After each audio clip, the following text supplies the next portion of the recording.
bodies. S for Shanann, B for Bella, C for Celeste. Introduction: a home concealing darkness. What if the person you trust most in the world is hiding a monster within? What if the man meant to love, protect, and cherish his family is capable of unspeakable horror? For Chris Watts, a man who wore the mask of a loving husband and father, the truth was as dark as it was shocking. The Chris Watts case didn't just shock the world, it changed how we look at the people around us, forcing us to question what's truly going on behind closed doors. In one of the most disturbing cases in recent memory, Chris shattered the illusion of family life, casting his home into darkness. This is the story of how a man who seemed so ordinary could commit an act so monstrous. Today, we peel back the layers of deceit, betrayal, and pure evil to understand how Chris Watts went from loving husband to one of the most hated men in America. Let's dive into a tragedy that reveals how far a person will go to live a double life.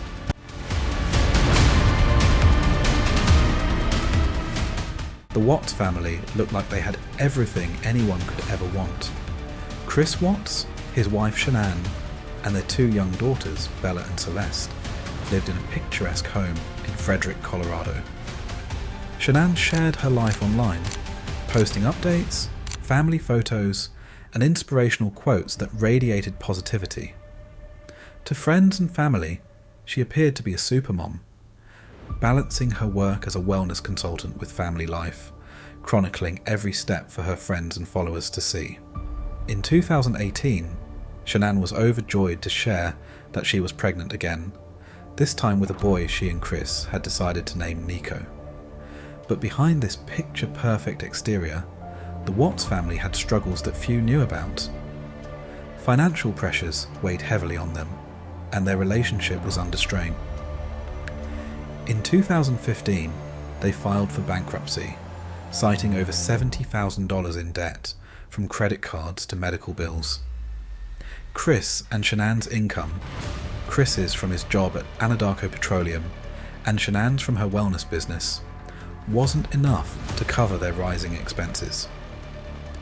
Shanann's social media painted an image of happiness and unity, but in reality, she was desperately trying to hold her family together. And while she worked tirelessly to keep their lives stable, Chris was drifting further away, hiding secrets that Shanann would only discover when it was far too late.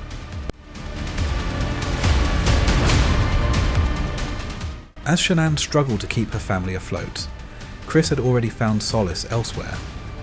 In early 2018, Chris began an affair with Nickel Kessinger, a contractor at his office.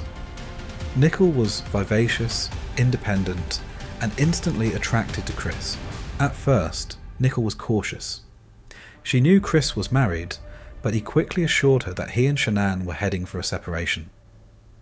He painted his wife as controlling and demanding, telling Nickel that he was trapped in an unhappy marriage he couldn't wait to leave. Their relationship rapidly escalated, and within months, Chris was spending every free moment with Nickel. They went on dates, shared intimate moments, and even took trips together. Chris felt alive, invigorated by this secret life he was building with Nickel.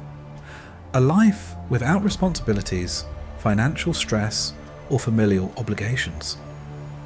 In his mind, Nickel represented freedom from the life he claimed was suffocating him. With each day, Chris grew colder toward his family, even as Shanann reached out, hoping to understand why her once loving husband was growing distant.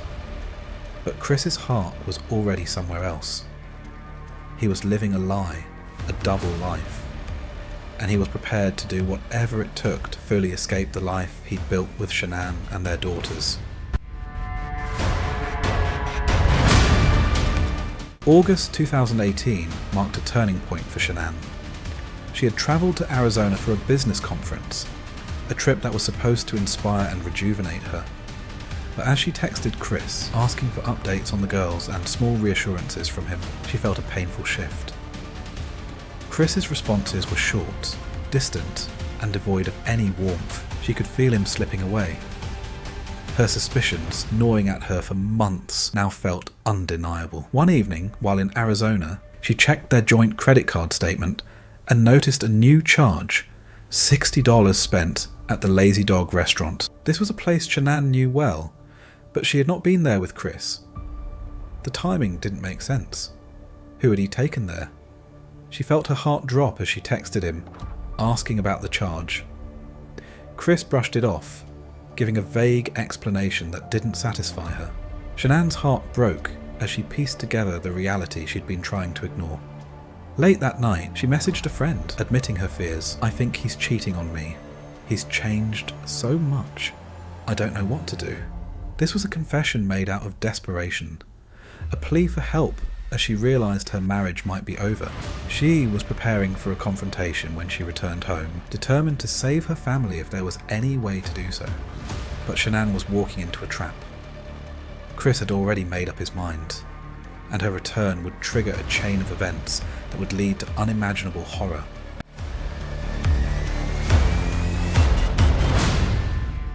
In the early morning hours of August 13th, 2018, Shanann returned home to a nightmare.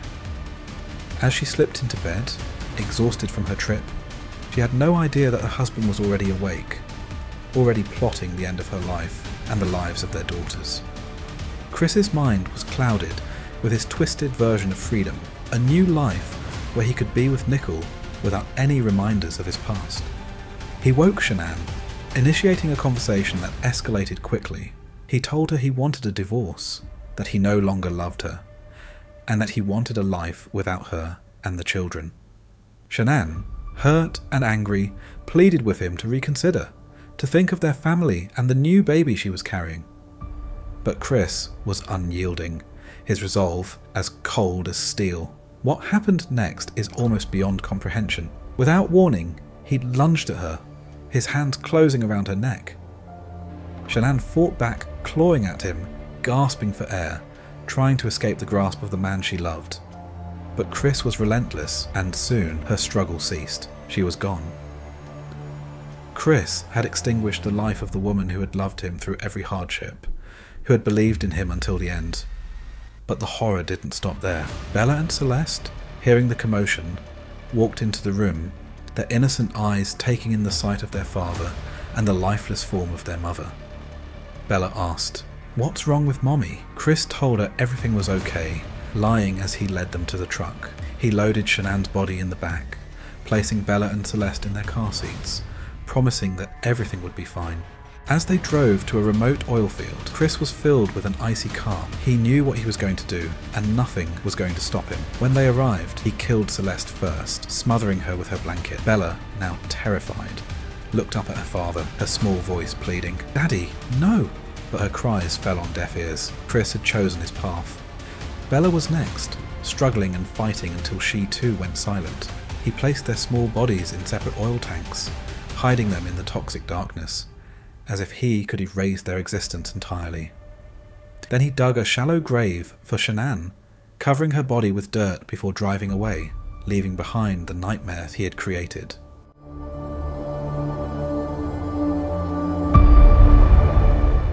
The next morning, Chris began his charade. He texted Shanann's phone, pretending to be a concerned husband. He called her work, asked her friends if they'd seen her, and even contacted the girls' school to let them know they wouldn't be attending. But Shanann's friends were already concerned. Nicole Atkinson, a close friend who had dropped Shanann off the previous night, felt uneasy when she didn't hear from Shanann that morning. Knowing that Shanann would never miss a doctor's appointment, Nicole went to the Watts home, where she saw Shanann's car still parked in the garage and her shoes by the front door. Filled with dread, Nicole called the police, requesting a welfare check. When officers arrived, Chris played the part of the worried husband, claiming that Shanann had taken the girls on a playdate, but his story quickly unravelled. Police found Shanann's purse, her phone, and the girls' medications inside the house. It was clear that they hadn't left willingly.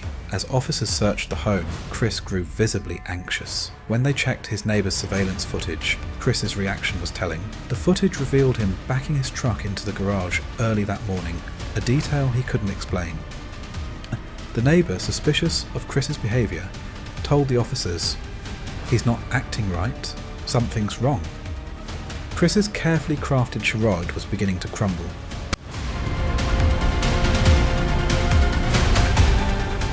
The investigation moved quickly. Police invited Chris to the station, where he was subjected to a polygraph test, administered by Tammy Lee, a seasoned FBI agent. The results were undeniable. Chris failed miserably, each lie becoming more apparent. When confronted, he tried to maintain his innocence, insisting he had no idea where his family was. The detectives pressed further, using a psychological tactic often employed in cases like this. They suggested that perhaps Shanann had killed the children in a fit of rage, and that Chris had killed her in retaliation. Desperate to escape, Chris clung to this new narrative, claiming he had only killed Shanann to avenge his daughters, but his story didn't align with the evidence.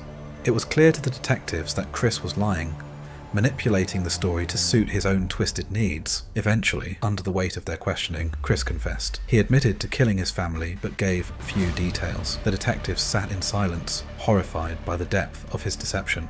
The confession sent shockwaves through the country. The man who had once seemed so ordinary, so devoted, had committed an act so monstrous that people struggled to understand it. The Watts family murders had become a symbol of betrayal, of a darkness that defied comprehension. The news of the murders spread quickly, capturing the world's attention. People were horrified, heartbroken, and consumed by the need to understand how a father could do something so unimaginable. Outside the Watts home, neighbours and strangers left flowers, toys and messages, a makeshift memorial to the innocent lives that had been lost. But public attention quickly turned to Nicole Kessinger, the woman who had unknowingly become part of this dark story. Although she was not involved in the murders, her relationship with Chris put her under intense scrutiny. Some speculated that her presence in Chris's life had pushed him over the edge, though there was no evidence to suggest she had any knowledge of his intentions. When questioned, Nicole expressed horror and disgust over the murders. She claimed to have had no idea what Chris was planning, and admitted that she had deleted messages between them. Despite her statements, many in the public remained skeptical, convinced that she had somehow played a role in Chris's descent into darkness. Her involvement, however indirect, made her a part of one of the most infamous murder cases of the decade, and whether innocent or not, she would forever be associated with Chris Watts and the tragedy he had wrought.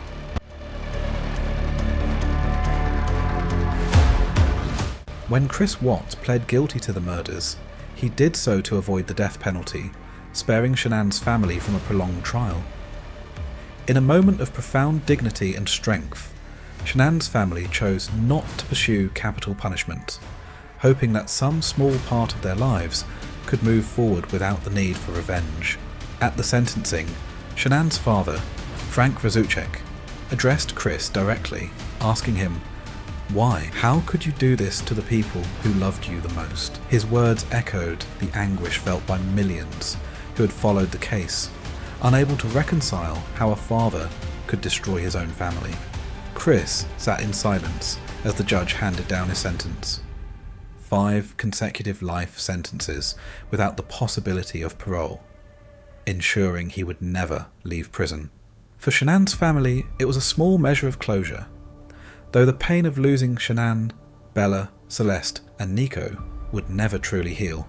In a final moment of heartbreak, Shanann's mother expressed forgiveness for Chris, though she admitted that her heart was forever shattered. The courtroom was filled with grief, anger, and a sense of incomprehensible loss. This was not just the end of a trial, but the end of a family.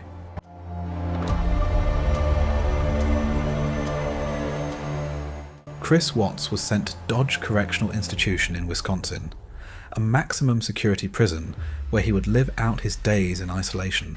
His life behind bars was bleak, a far cry from the freedom he had envisioned. Separated from other inmates for his own safety, he spends most of his time alone, haunted by the consequences of his actions. Despite his monstrous crime, Chris receives letters from people who see him as redeemable or misunderstood. Some letters are filled with romantic interest, a disturbing reminder of the fascination society has with high-profile criminals. Chris responds to some of these letters, continuing his manipulative behaviour even from behind bars. But his life is hollow, devoid of any true human connection. He spends his days working as a custodian, his earnings going toward the restitution he owes to Shanann's family. He reads religious texts, claiming to have found God, though many doubt his sincerity. For Chris, prison is a lifetime of reflection, though it's unclear if he's capable of feeling any real remorse. Meanwhile, Shanann's family carries the weight of their grief, working tirelessly to honour her memory. Their lives will never be the same, but they hope to keep Shanann, Bella, Celeste, and Nico's legacy alive. The Watts family murders have left a scar on the hearts of those who knew and loved Shanann, Bella, Celeste, and Nico. Chris Watts, a man who once seemed like any other husband and father, is now a symbol of ultimate betrayal. The Watts family story reminds us that darkness can lurk behind even the most innocent facades. As we remember Shanann, Bella, Celeste, and Nico, let their story serve as a reminder to value love, family, and trust. Their lives were taken far too soon, but their memories endure as symbols of innocence, love, and resilience. May they rest in peace, forever loved and never forgotten.